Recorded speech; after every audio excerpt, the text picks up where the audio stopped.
Let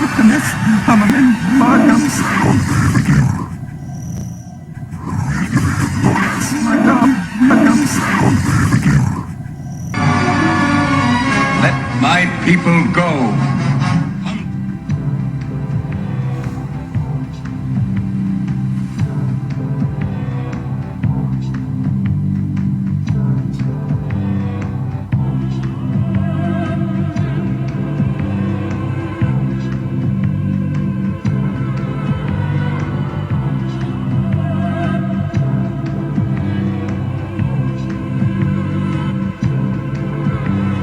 As we get into this is this family picture album. You see the two letters A and C circled red.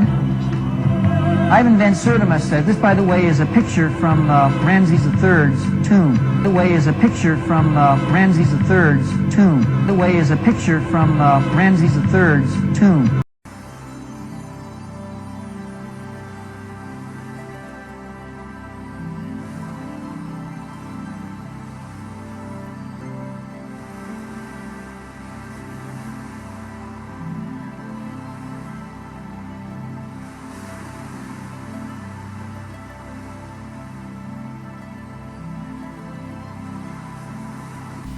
So when getting my father's DNA test by 23andMe, which is a little bit better because it gives you the haplogroups, the E1B1A, but it says he shares an ancient paternal lineage with Pharaoh Ramses III.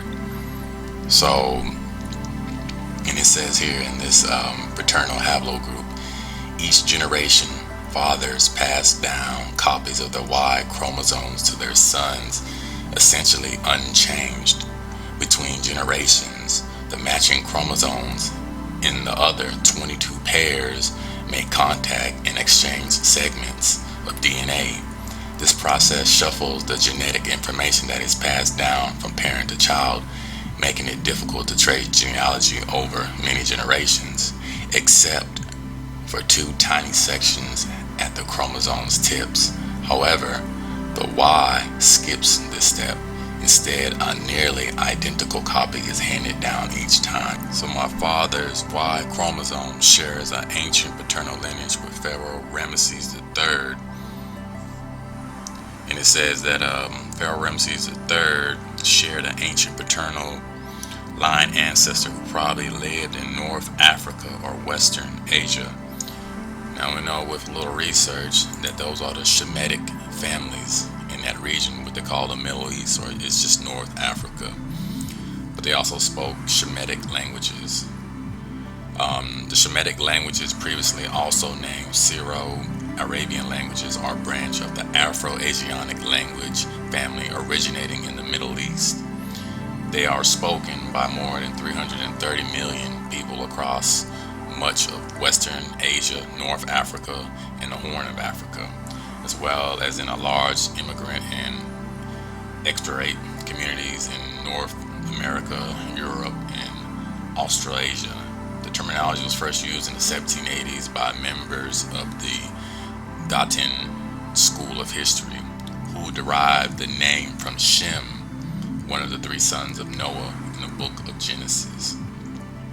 So that Middle East, which the Europeans call, which is just Northern Africa, that's where my father's Y chromosome shares an ancient paternal lineage, like in the book of Genesis. Name is Shem, the three sons of Noah. That's why it says it's an ancient paternal lineage in that area.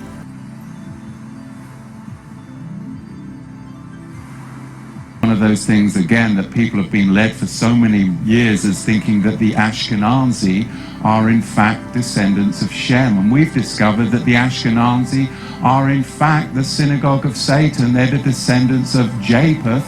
They're Turkic Mongols from the Khazarian region that converted to Judaism in the 6th and 7th century.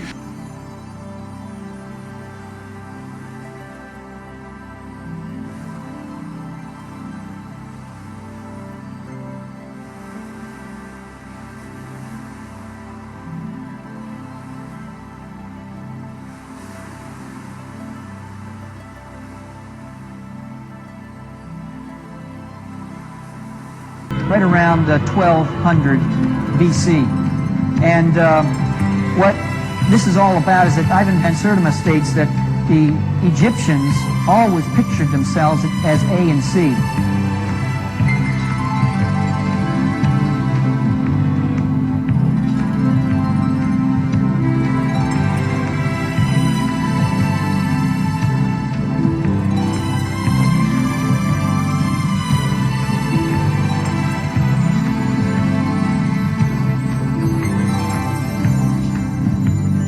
The Egyptians always pictured themselves as A and C. And I just wanted to throw that in, just to understand what's going on. 33 dynasties since the beginning of Egypt. And what happens here is that you have different events that happen during each dynasty. You can take a look at those because we're going to be revisiting this a little bit each time as we go through this. This is Khafre. Thutmose III put a plaque between the paws of the Sphinx of Giza, stating that Khafre had something to do with the construction of the Sphinx. Now, some folks believe that he was the one who designed it. It was designed after him. There's an artist out of New York City who works for detectives and police, getting skulls and then reconstructing the facial features of the skulls so that they can identify who the victim was. He has actually done some analysis on this and doesn't believe that it was Khafre, but whoever it was, I mean, you be the judge. You can take a look at two pictures side by side. That's Khafre in the Cairo Museum, and then the Sphinx of Giza. Count Constantine de Volney, during a trip to Egypt from 1783 to 1785, said this, and I quote, he says, "On seeing that head," what head? The Sphinx of Giza. "Typically Negro in all its features, I remembered the remarkable passage of Herodotus. The ancient Egyptians were true Negroes of the same type as all native-born Africans."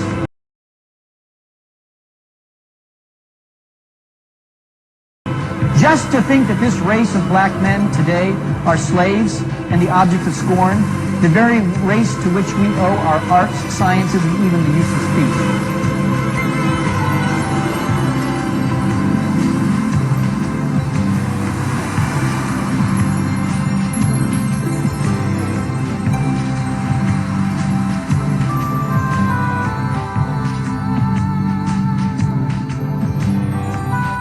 Now, I want to ask this question. What would motivate him to say this phrase, typically Negro in all its features? Could it be perhaps this? This was an artist's conception, Vivant Denon, who accompanied Napoleon's army, 1798. This is his artist's conception of the Sphinx of Giza. Before what happened? Before the lips and the nose were shot off by Napoleon's troops. That is verifiable because Denon was an eyewitness to those lips and the lips and nose being shot off by the soldiers. Why did they do it? We cannot climb into their hearts in the 21st century and figure this out, divine the entrail of the frog, and try to figure out why they did it. That's between them and God. But what happened, happened. And so when you look at this, you know that this definitely was patterned after an African man, regardless of who the identity of that.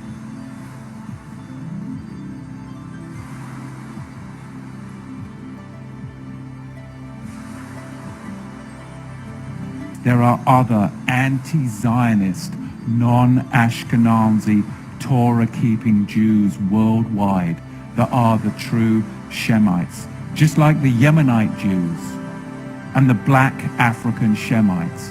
I most probably shouldn't go here, but I will anyway.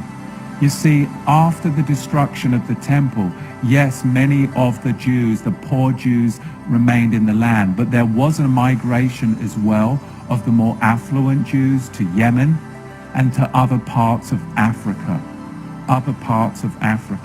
You see, the black African Shemites were actually then taken away in slave ships. Deuteronomy chapter 28, verse 68. It's not what you know, it's what you can prove. Yeah. What can you prove, huh? Nothing. Where's your evidence?